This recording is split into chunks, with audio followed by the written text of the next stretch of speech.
নিয়াৰবাই অসমীয়াত নিয়াৰবাই এই শব্দটোৰ অৰ্থ হ'ব সমীপৰ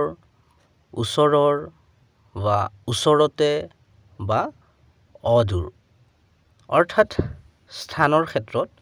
বৰ বেছি দূৰত নহয় ওচৰতে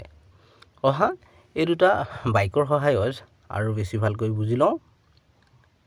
A new restaurant has opened nearby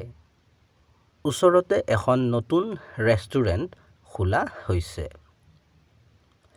Although she lives nearby I rarely see her যদিও তাই ওচৰতে থাকে মই তাইক খুব কমেইহে দেখা পাওঁ চেনেলটো ছাবস্ক্ৰাইব কৰি ল'বা কাৰণ এনে ধৰণৰ ভিডিঅ'বোৰ ইয়াতে পাই থাকিবা